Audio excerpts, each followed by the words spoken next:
لأنه نعمل حرب إنه نفرجي اليهود إنه إحنا مش إنه إحنا مش شاطرين، إحنا قوايا كمان. في ناس بحبوا فلسطين بدهم يحاربوا وبضحوا بدمهم عشان فلسطين. أنا بدي أهزمهم بالحرب، بدي أهزمهم. Alrighty, guys, welcome back to it. Conservative Confucius back at it again. Let's get into it. Alrighty. So today we're going to be covering the Shabbat podcast. We were going to do it yesterday, like I said. I left you guys a little message on my YouTube and tweeted something out as well. But it's just I had some technical difficulties. Basically, what happened was I had started recording, and when I always start, I mute my mic to record the opening video, and then I forgot to unmute it. So sorry about that, guys. Yeah, no, I filmed for like 55 minutes or like 45 minutes or something, and I was basically muted the whole time, and then for some reason it just did not click, and I was not happy with myself, so I wasn't in the mood to redo it. Alrighty, though, let's get into it, guys. All right, so don't forget to go down there, smash that like button, hit the subscribe button, and don't forget to ring the bell for notifications and share this video. Alrighty, I appreciate it, guys. Let's do it.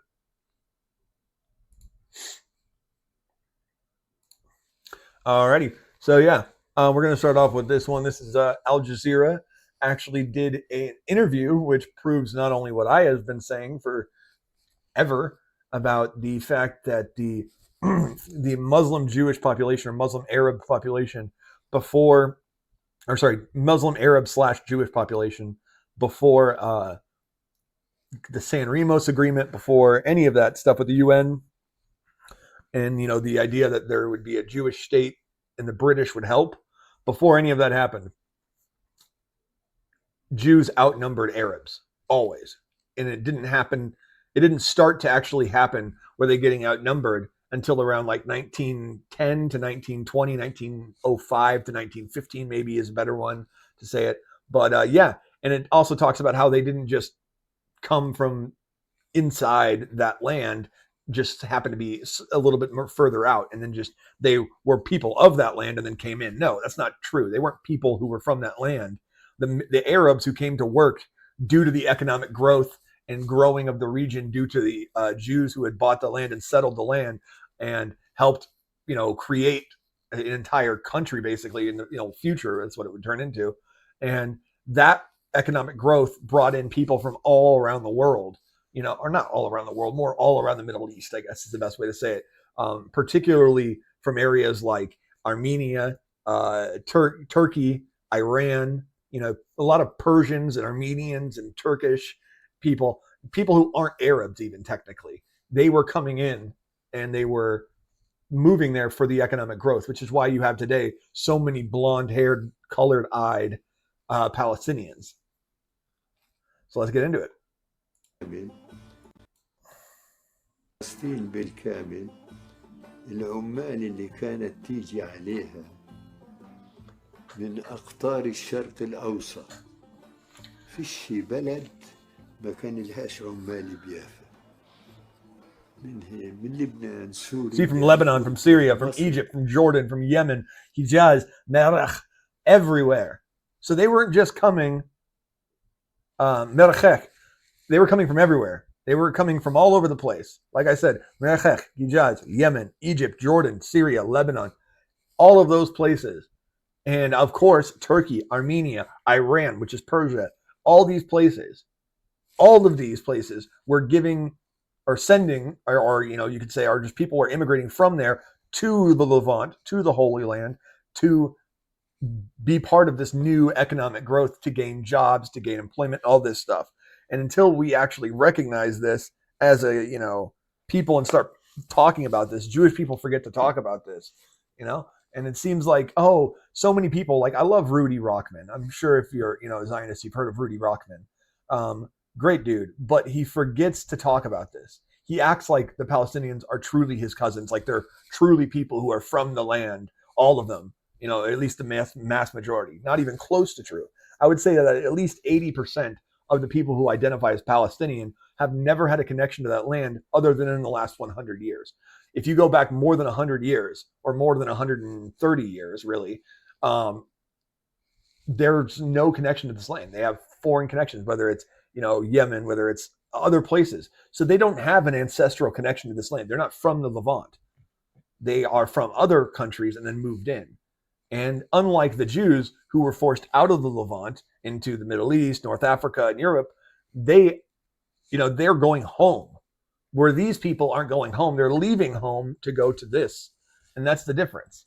اليمن الحجاز مراكش كله عشرات Tens of thousands of workers. Here's some of the boats coming in, some of the immigrants coming from other places. Workers in the port of Palestinian and Palestinian ships. Jaffa and the Jaffa Port Administration decided to prevent laborers from working in the port unless they obtained a license. That's due to the mass amount of immigration that was happening. They said, you can't work here unless you have a license now. There's too many of you. Yeah, so this is just part of a larger, and this proves that they're not from there. And I mean, this is, I think, the further documentation. So this is further part of this little documentary, I think. But yeah, so the Nakba, where they said Jews kicked them out, and there was 800,000 of them. In truth, I don't know if this is going to say this, but in truth, there was around 450,000, not 700,000 or whatever they say. They try to copy the number, which was the Jewish number, which was 46,000 or something. And they were forced out of their country right when the war started. Like literally the day the war started, they were kicking out Jews and forcing them out, killing them in mass numbers. And thousands of them died. Hundreds of thousands of them were forced out of their homes from all the way from Morocco, all the way to the other side of the North Africa, all the way up through the Middle East, Iraq, Turkey, Morocco, Libya, Sudan, Saudi Arabia, Yemen, everywhere, Pakistan, all of them, Syria, Lebanon, all that shit too.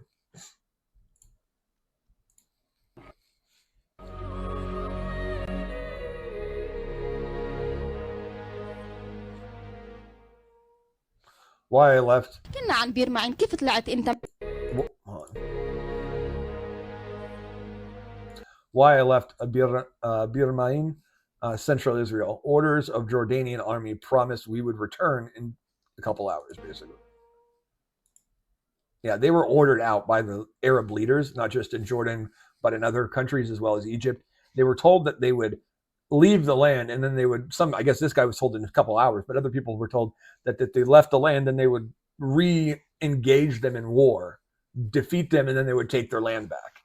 Or not their land, but you know what I mean.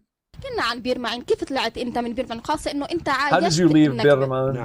طلعنا We left, I mean, the one who made us leave was the Jordanian يعني army. اللي أطلعنا الجيش الأردني. So they're so radical, they're holding fake guns, which are just weird little metal things with a circle and a whatever. على إنه بدها تصير معارك وإحنا بدنا نروح تحت الرجلين. قالوا لنا بتطلعوا لكم ساعتين زمان لبينما نحررها وبعدين بترجعوا. طلعنا بأواعينا يعني ما أخذناش شيء لأنه بدنا نرجع بعد ساعتين ليش نحمل؟ Told you. فبنستنطر في الساعتين لحد الآن. That's why you get told, oh, they were forced out with nothing. They weren't able to carry anything. Bullshit. Okay, so Israel did kick out some people. It was around 15,000 people. And those 15,000 people were people who fought directly against Israel and were told that if they wanted to live here, they could allow their family to stay, but they had to leave because they killed Jews and tried to kill them. So they said, no, that's not going to happen. You have to leave. I'm sorry. That's just how it is. And they were told if they wanted to go, they could take their family with them or they could leave their family there. And then they were also told, we will help you. We will escort you to Jordan or wherever you want to go. And the mass majority wanted to go to Jordan. And they gave them, they protected them the entire way there and gave them, wagons and trucks and everything they could to carry their belongings with them.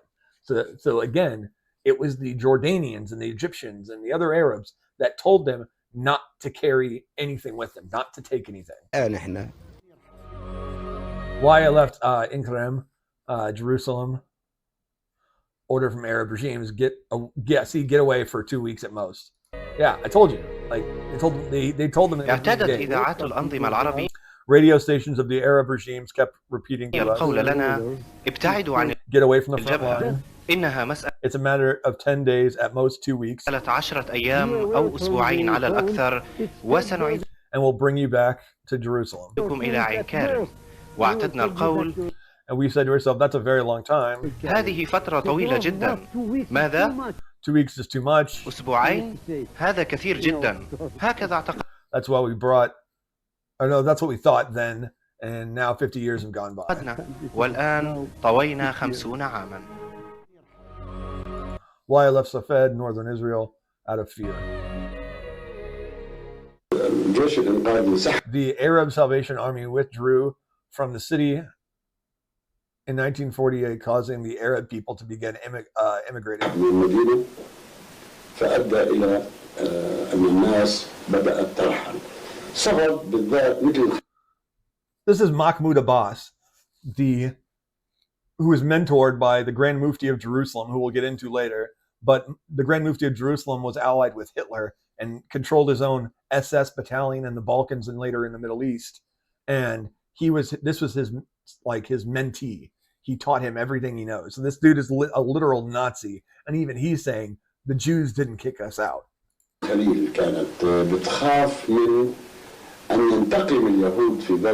Yeah, see, 65 Jews were murdered in Hebron, 18 in Safed.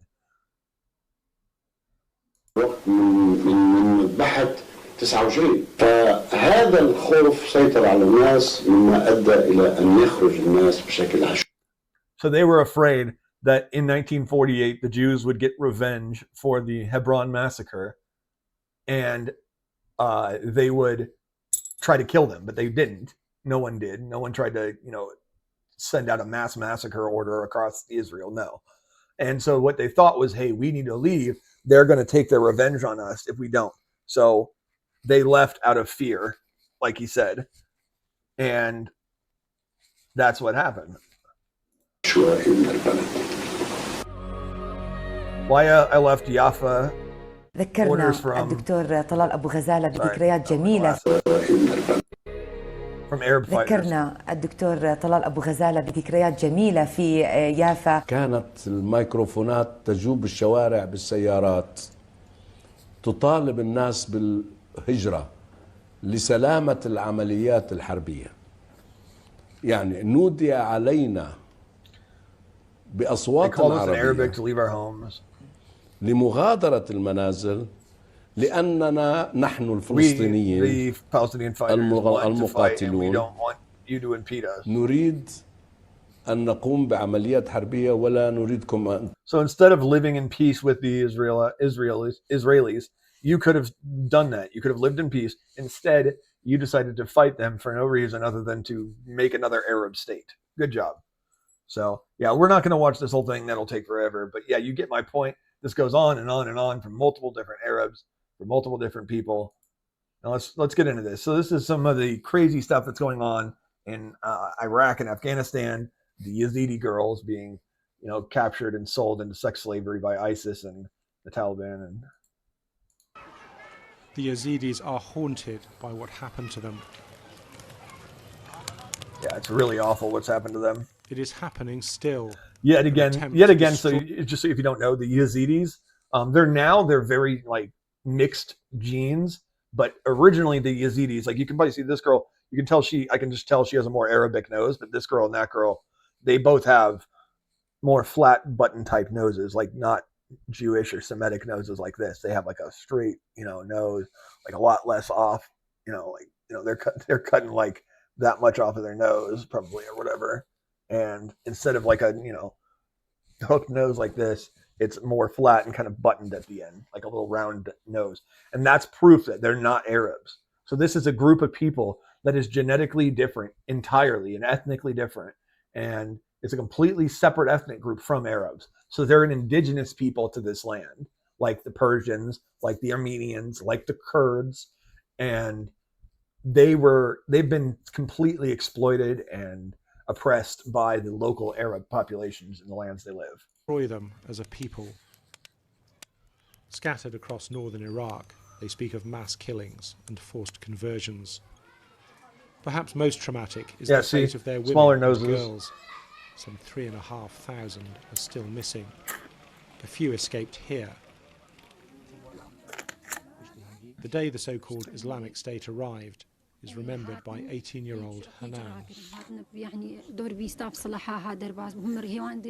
There were 20 of them, with long beards and weapons. They said, "You're coming to Mosul." We refused. They hit us and dragged us to their cars. Some of us tried to commit suicide, so they took away anything we might use to kill ourselves. They said, "Yazidi."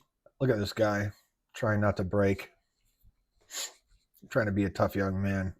You know, I give him props for that. Yazidis are infidels. This is probably his Now sister or as something. Muslims. They took many girls for sex. We did not know what happened to them later. They told us, "Forget the life you knew." Yeah, these are the pedophiles. Happy and excited fighters in a video and of the, you know, from the Islamic rapists. State. Today is the slave market, God willing, says one. I've seen this dude in multiple videos, not that It may one, but the look other like one some kind with of the hat. terrible joke, but prices for Yazidi women are discussed in detail. That one right The there. fighter laughs and says, "It costs Yeah, more for a girl that girl with right blue there. eyes." Yeah, so like I said, they're ethnically different. So they'll have a lot of times, like a lot of the Yazidi people, like the Armenians and like the Kurds, they'll have blonde hair and colored eyes, whether it's blue or green or hazel. They'll have those colored eyes, and that's because they're not Arabs. Like again, like people forget that like Arabs are a completely different ethnic group than Levantine Semites, than Armenians, Persians, Kurds, like groups that are all either in the Levant or near the Levant. They're completely different than Arabs. Arabs have dark eyes, darker skin most of the time, curly to straight hair, and almost always black hair, while Semites can have brown hair, even like hair that'll turn like almost blondish in the sun, but it's usually not blonde ever. But they can have blue eyes, hazel eyes, green eyes, lighter skin, darker skin. And same with the Kurds and the Persians and the Armenians. And people forget this. And they seem to just lump all Middle Eastern groups into one Arab peoples. And that's because Arab colonialism has taken such a foothold all over the Middle East, North Africa, and even parts of Europe. And it literally used to control all of Southern Europe. Portugal, Spain, Italy, Greece, Albania, Serbia, Bulgaria, all that, Montenegro. It was crazy. They had such a foothold. And it wasn't until Christian persecution got so bad that the First Crusade happened, which was a fight against the Arab expansionism that was happening in Europe, which sadly many Jewish people ended up dying during. But what do you expect when you oppress a native people so much that you literally force them into a corner, literally, and like not kidding, like they were forced out of their homelands further and further into Europe, and eventually they were just like, no, we're done.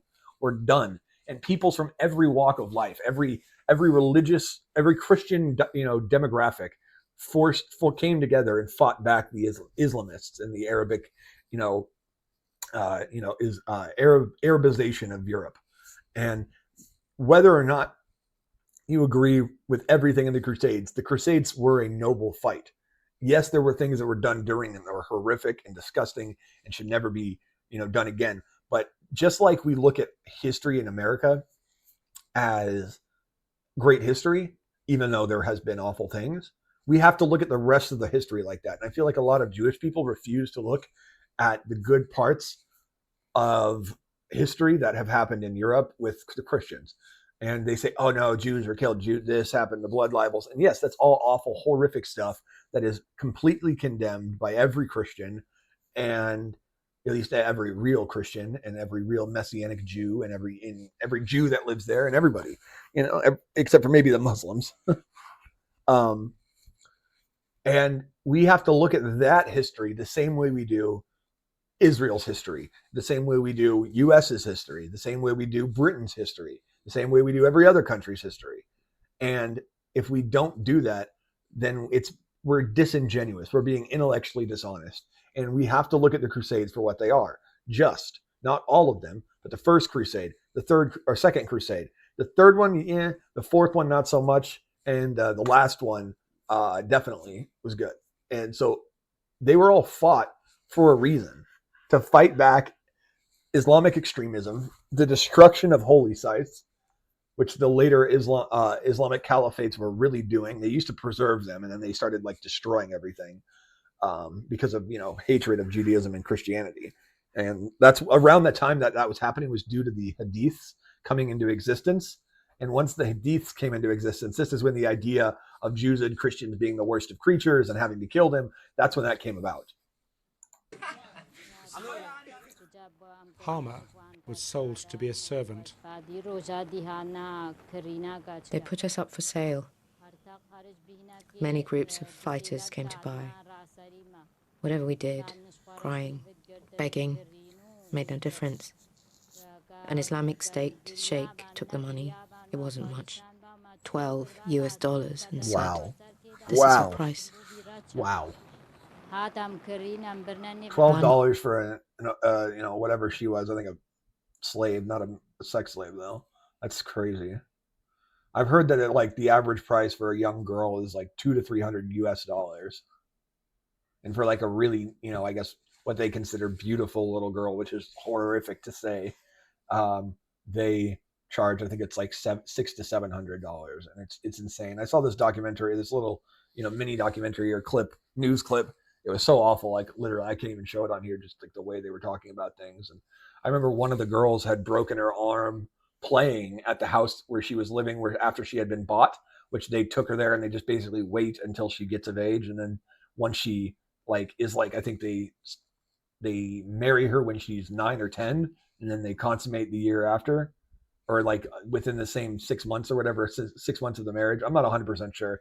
It's been a while since I saw that video. But the thing I remember is she was playing outside with one of their children, because I guess like the guy had a former wife and a child, and the child was the same age as the girl, and they were playing, and she broke her arm, and she was given back to the parents, and they took the money back and said, well, they didn't have it, so they were told they have a debt now to the people who they sold their daughter to. It's the most horrific, disgusting things you'll ever see. Yep, and so that's what's good. I mean, that's just like how awful these people are. Dragging, mostly naked corpse through the street. And that was on October 7th. And of course, all the innocent civilians are standing by and celebrating. And so this person named their child Knife of Jerusalem. Which is hilarious, because instead of saying Knife of Al-Aqsa, which is the way they refer to Jerusalem and the mosque there, on top of the Temple Mount. So instead of calling it Knife of Al-Aqsa, they say Knife of Jerusalem. So they're recognizing that it is Jerusalem. It is the homeland of the Jews and the capital of the state of Israel and the old nation of Israel. Like, it's just ridiculous. This little girl wants her father to be martyred. She wishes her brother to be martyred, even though he's not born yet. She wishes him to be martyred. Every year I visit Karbala. Your brother isn't born yet and you wish him to be martyred? No, when he grows up. No,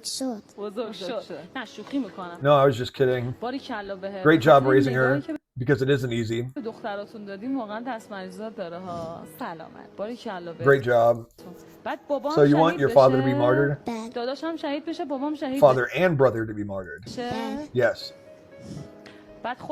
You also wish to be martyred? Yes. Great job, truly.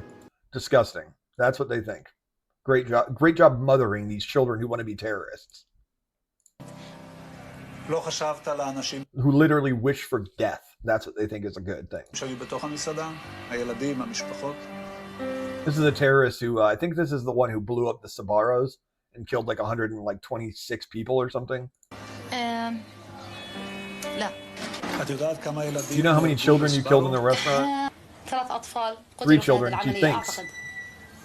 In the operation? Yeah, right. Look at her smiling. 8. Look at her smile get even bigger. Look at that. Look at that. She's elated that she killed that many children. So disgusting. Monstrous human beings. And this is why, I continue to say, I don't care. Like, if you think Palestinians are just that innocent, I'm sorry to say, the majority of them are not. 73% supported October 7th. Obviously, the only ones who are truly innocent are mainly the very older ones, the elderly, because, I mean, many of them probably don't even support this crap. They were alive when it wasn't this bad, when, there wasn't suicide bombings. I mean, every single day. They lived through the parts of peace that lasted, decades. And instead, this is what we have today. An entire group that has been indoctrinated from the day they woke up, from the day they were birthed into this world. The first time they opened their eyes, they saw, people hating Jews. And they were taught that from the moment they could read and speak. That's what they were taught. I literally showed you in my last video of a child who was beheading a teddy bear. At an age he couldn't even fully speak yet. He's just blabbering nonsense. So let's see how bad Islamic extremism is around the world and what countries are the worst. Oh, look. Iraq is number 1. And what's number 2 right there? Second highest in all of this? Oh, sorry. Afghanistan is number 1. Iraq is number 2. And look what's number 3. The Palestinian territory. I didn't know that the Palestinian territories were that radically Islamist. Are you crazy? Like, that's a shock to me. Not. Come on, people. We're talking about freaking, even Lebanon and Syria are far lower than Palestinian territories. This is insane. Come on. It's just ridiculous. I'm so tired of this, dude.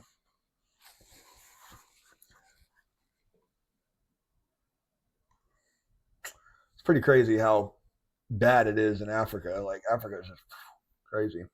Yeah, Malaysia is pretty damn bad too. Thailand, I didn't expect that one. I knew Indonesia and Malaysia, but not Thailand. That's crazy. 77% of people in Thailand who are Muslim believe in Sharia law. That's just insane. I've shown you guys some of this stuff before. Who taught you this poem? Muhammad. My mom. Who discovered your talent for poetry? My mom. May Allah grant you such a long life, Muhammad. Okay, Muhammad, let's hear the poem.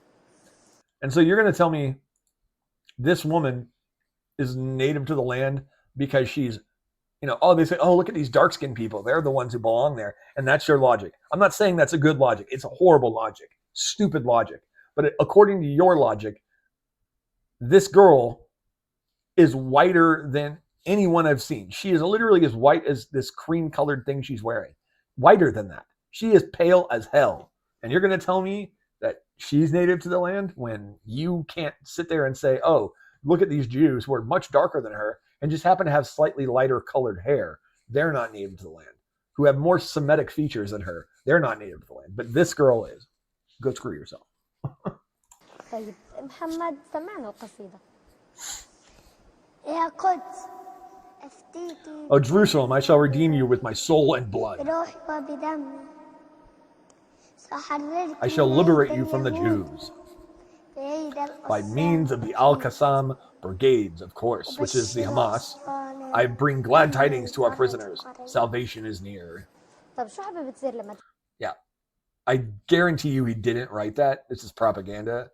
But it's ridiculous that this kid is sitting there saying that, and he's like 7 years old. Maybe even not even, probably 6 years old. What do you want to be when you grow up, Muhammad? I want to be a member of the Al-Qassam brigades, which is Hamas. And she goes, oh, of the Al-Qassam brigades? Fine. And you, Zechariah? Would you like to be an engineer? And okay, just so you know, this came out years ago. This probably came out in like 2010. And this is not long, maybe even before that.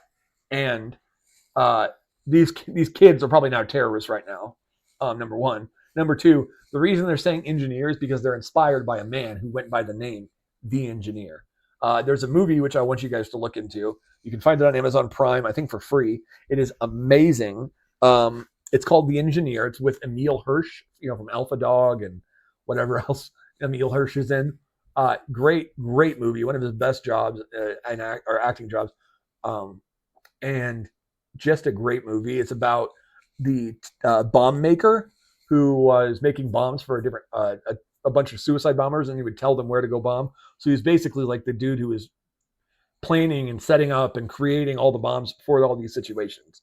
And he was called the engineer, and he had actually gone to engineering school in America or in UK, one of the two, I can't remember.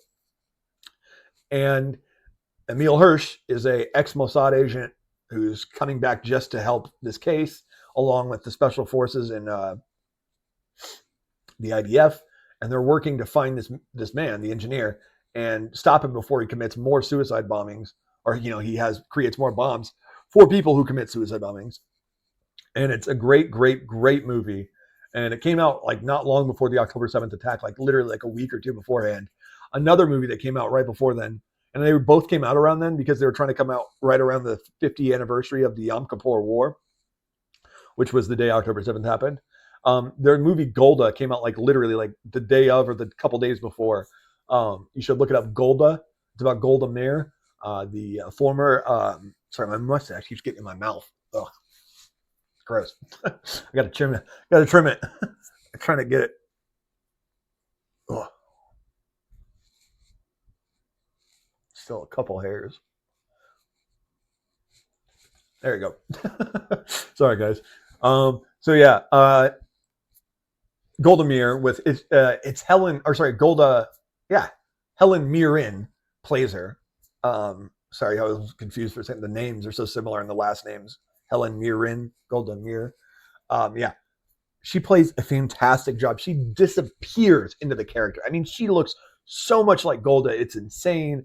She portrays her in the best way I've ever seen anybody portray almost anyone. She deserves an Oscar for that performance. It's fantastic. And Golda was dealing with, I think, cancer at the time. Yeah, she was actually.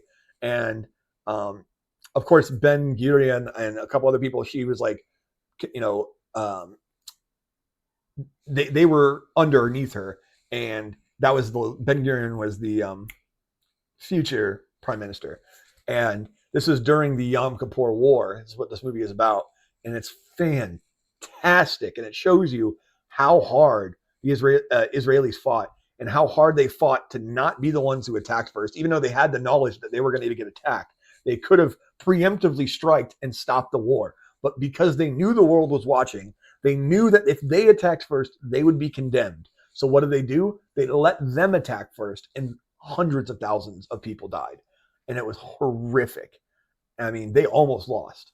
And it's just an amazing movie. I guarantee you guys will love it. Go watch it. Golda and then The Engineer.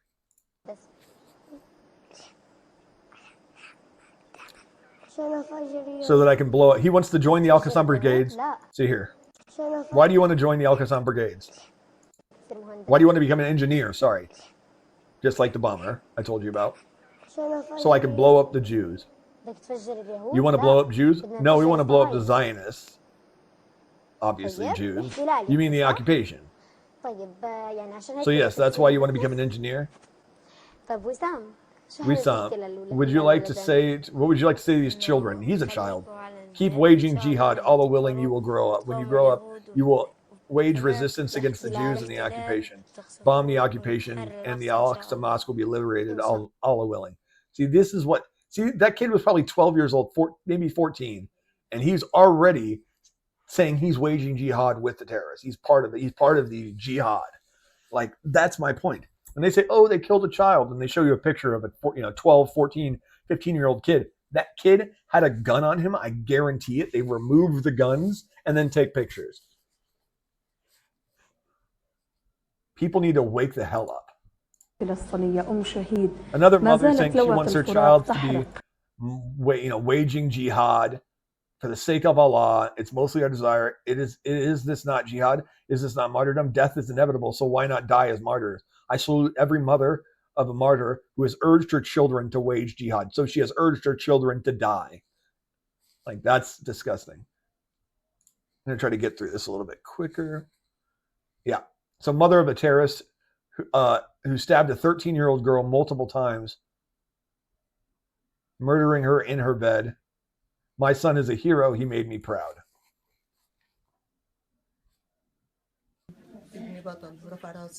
My son is a hero. He made me proud. My son died as a martyr defending Jerusalem and the Al-Aqsa. Praise to Allah, Lord of the worlds. He, my son, will join him in the heavens. And he is not. Ugh, Jesus.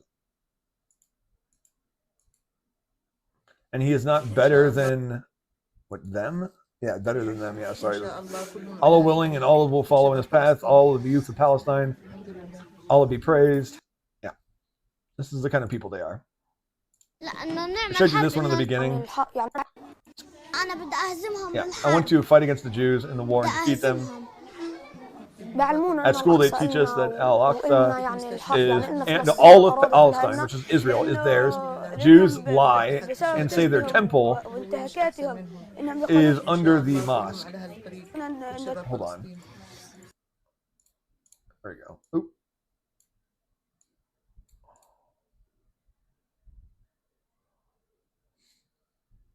Come on. What's going on? Is everything working?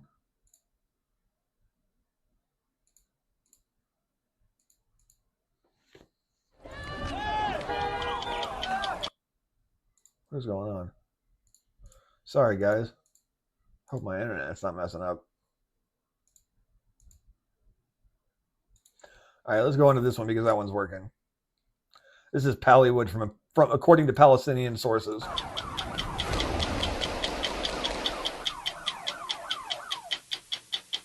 One prize President Clinton will not take with him when he leaves office in January is peace between the Israelis and the Palestinians. He tried, but it just didn't work out. In fact, what's happening over there right now is looking more and more like a war, the latest Arab-Israeli war.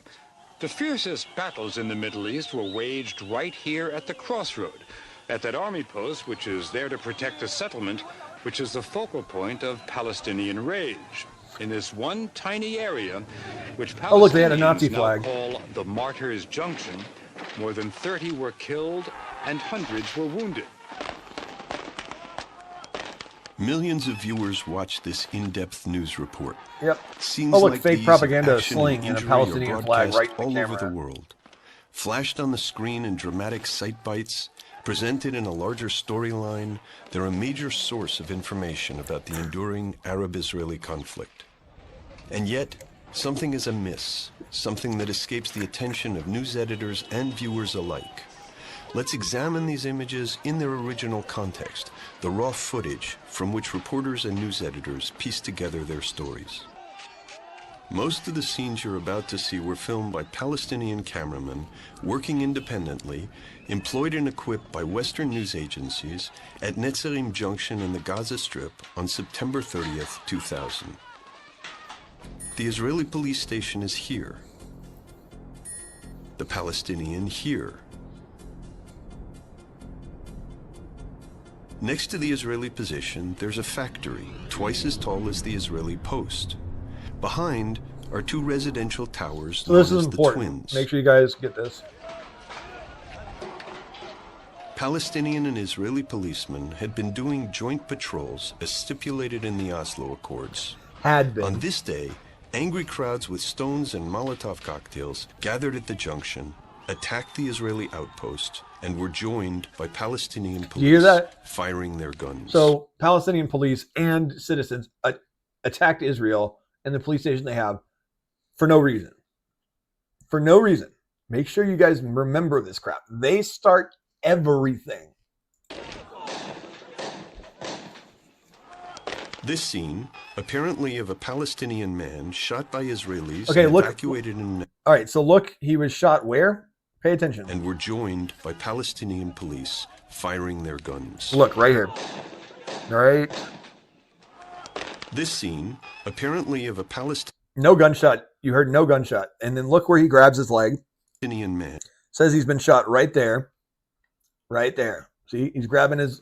behind his kind of... is just below his butt on his right leg. And he's like, they shot me.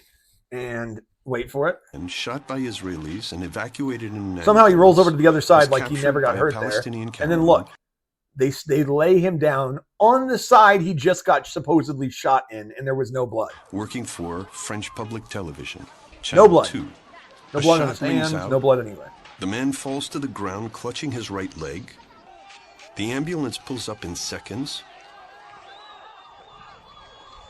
Fortunately, we can see this scene caught from a different angle by another Palestinian. How did the ambulance get there in half a second? News agency. Like I've always said, Every time we've gone over Palestinian propaganda, what have I always said? Why is there an ambulance ready to come up the second they do something? Why is there medics that are right there waiting? Maybe it's because it's all bullshit.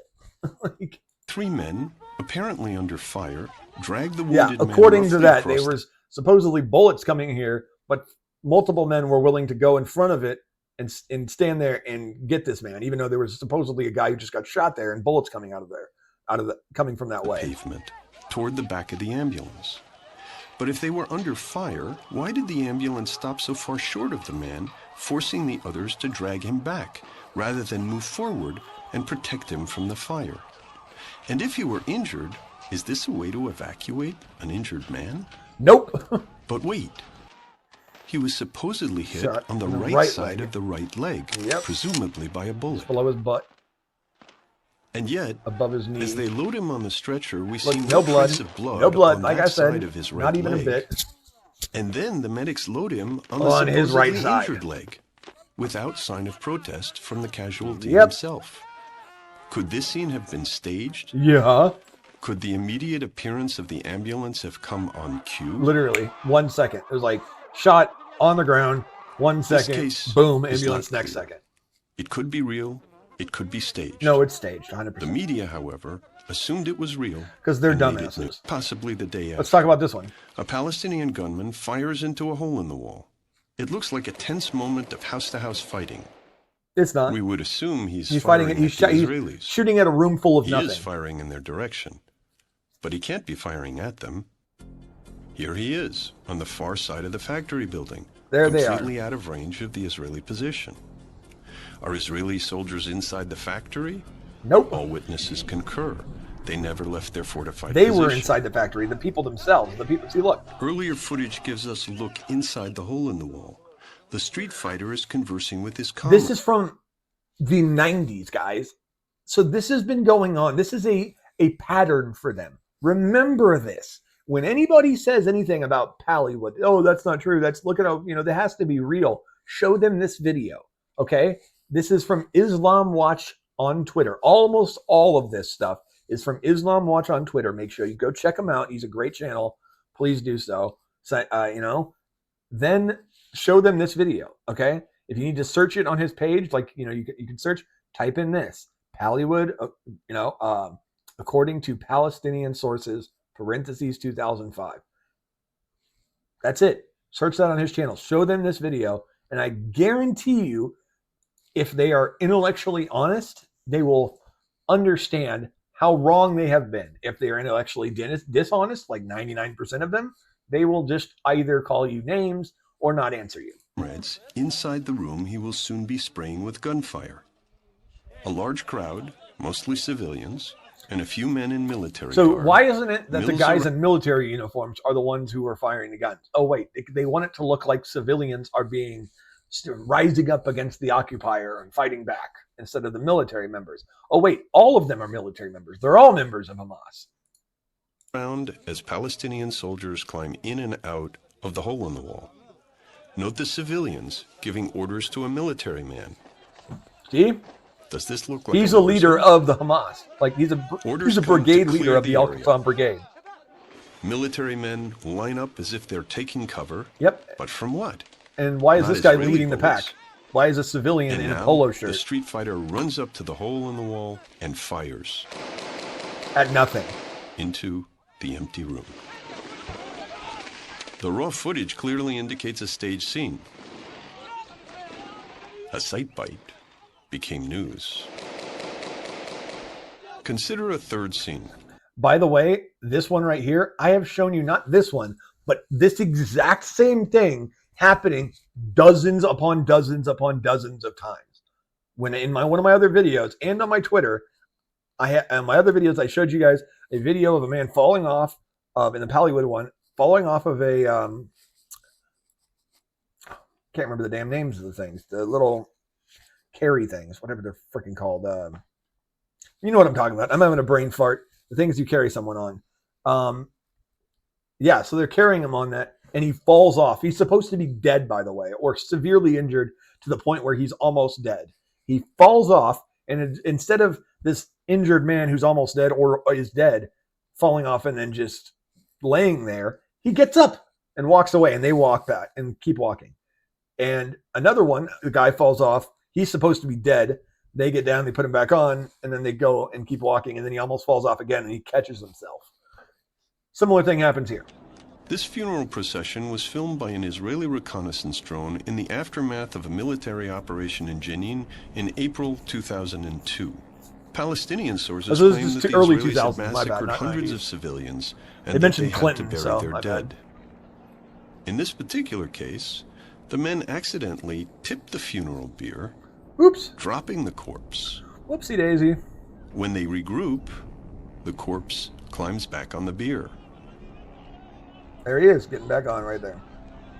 Slides back on, goes back a little bit further, and they carry him. Later, a crowd has joined the procession. And he falls off again and gets up, and then the they're scared pallbearers shitless. drop the man again.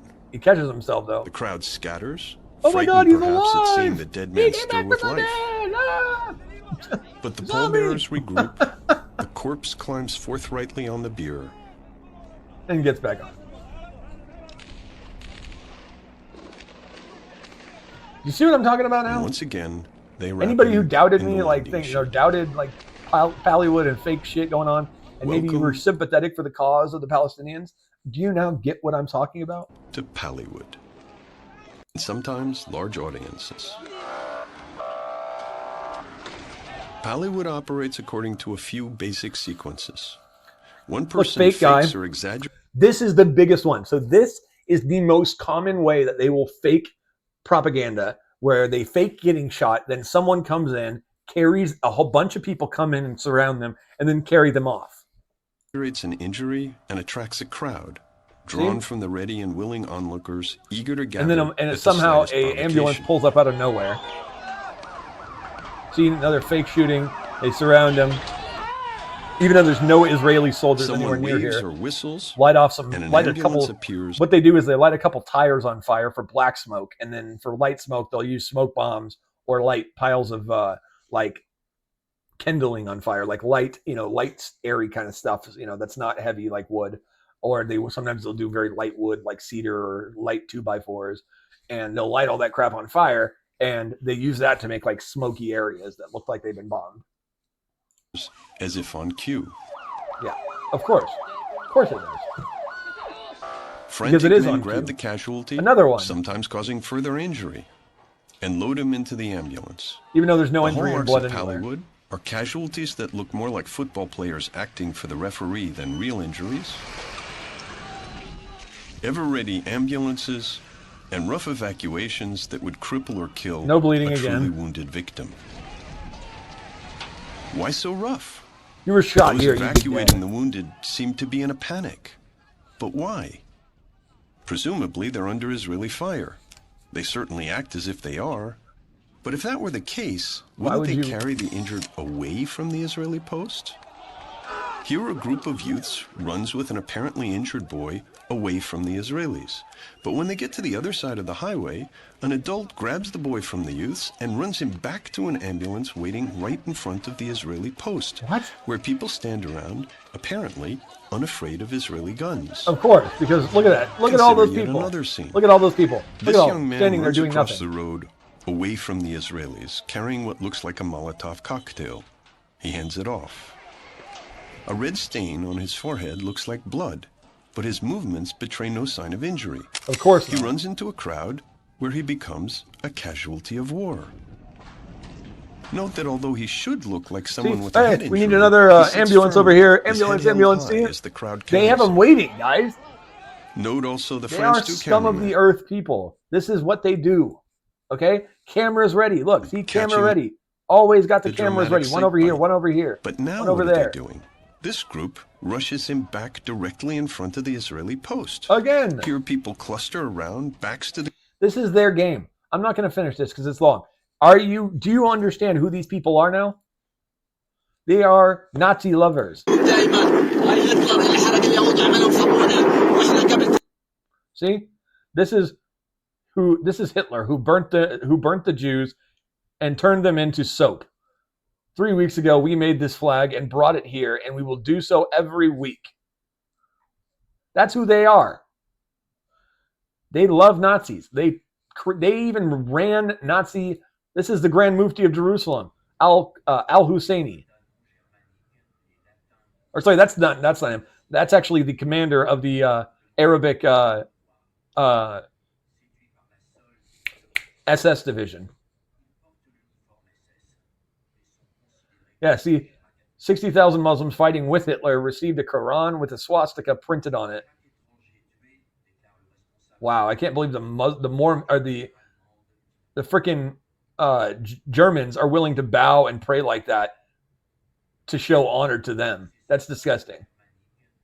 Like, that actually kind of pisses me off that they're willing to do that for them, but they aren't willing to do it for anybody. They don't even respect Christianity. They literally sang songs like the Hitler Youth used to sing these songs called, like, I can't remember the exact name, but the lyrics, but they went like this. They would sing how they were abandoning Christianity and Christendom, and then they would say, "We want to be pagans now. We want to be pagans," and that would, like, they would repeat that over and over.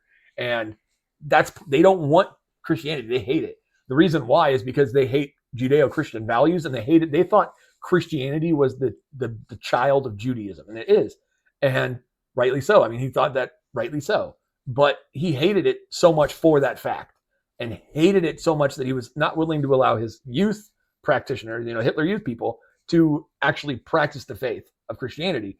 And overall, it was basically banned. I mean, yes, you could go to church, but they were stifled. They were hit with taxes, all kinds of crap. Yeah. So more of the, you see, you see that? Look, go back. They have the SS skull on their little uniforms. Here's the Grand Mufti. Met with Hitler, Himmler, Goebbels. Who was he? And what role did he play in the Holocaust? Well, he's the uncle of Yasser Arafat and his mentor, and the mentor of Mahmoud Abbas, the leader of the Palestinian Authority. So that's just important information to know, guys. Here he is. He encouraged Adolf Hitler and other Nazi leaders to exterminate the Jews. In 1920, a young al-Husseini made a pilgrimage ceremony near Jerusalem to stir up anti-Jewish fervor. And the riots followed. 5 Jews were murdered and hundreds were injured.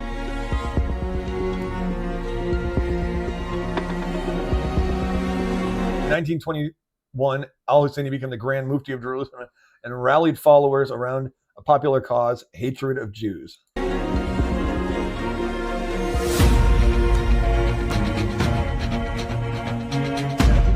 Played a central role in inciting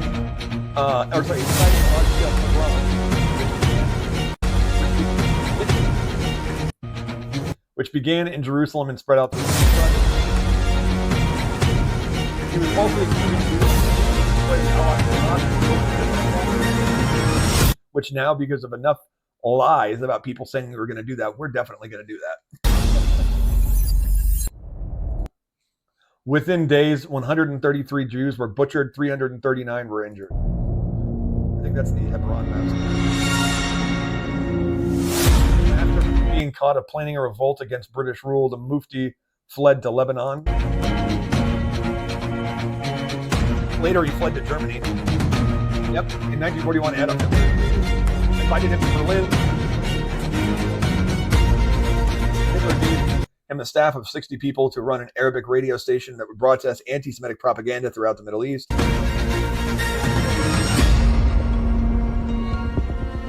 The Mufti exhorted on air, "Kill the Jews wherever you find them.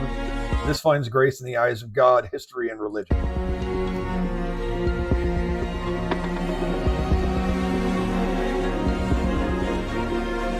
Al-Husseini, let's go open this up. Al-Husseini planned to exterminate the Jews of the Middle East, replicating the Nazi story.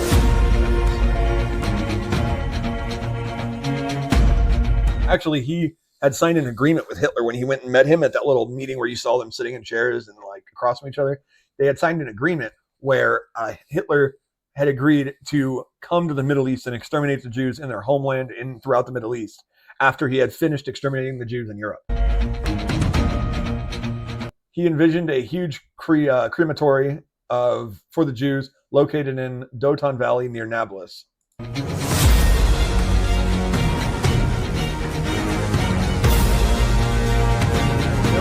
the Nuremberg trials, a deputy of Adolf Eichmann said of the Mufti,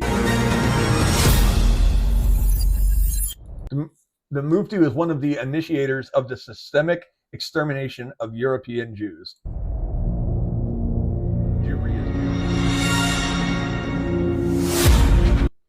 He was one of Eichmann's best friends and had constantly incited him to accelerate the extermination measures.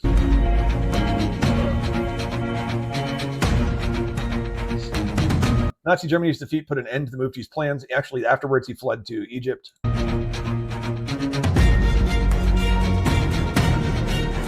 By the way, many, many, many people fled to Egypt. Nazis, by the way.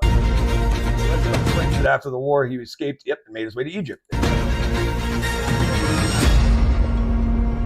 He remained influential and outspoken in his Jew hatred, spreading his ideas until his death by 1974. Before then, he was the mentor of Mahmoud Abbas, the leader of the Palestinian Authority, and the uncle of Yasser Arafat, also known as Yasser al-Husseini. So there you go. A little history on this mad Nazi, Middle Eastern Nazi, who wanted to kill all the Jews of the world, and now his nephew went on to be the fake Palestinian who's just an Egyptian man and claimed to be Palestinian, and the one who popularized the kafia, all that bull crap. All of Palestinian history is a lie. The name Palestine comes from the Philistines. Fuck you, Jew. Fuck you, Jew. Fuck you, Jew. Fuck you, Jew. And that's how common this hatred is. And it's even worse. A little child was beaten by anti-Semites.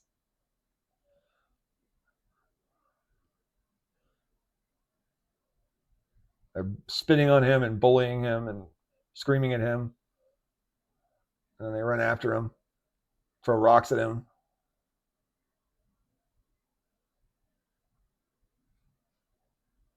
It's disgusting. It's not it, though.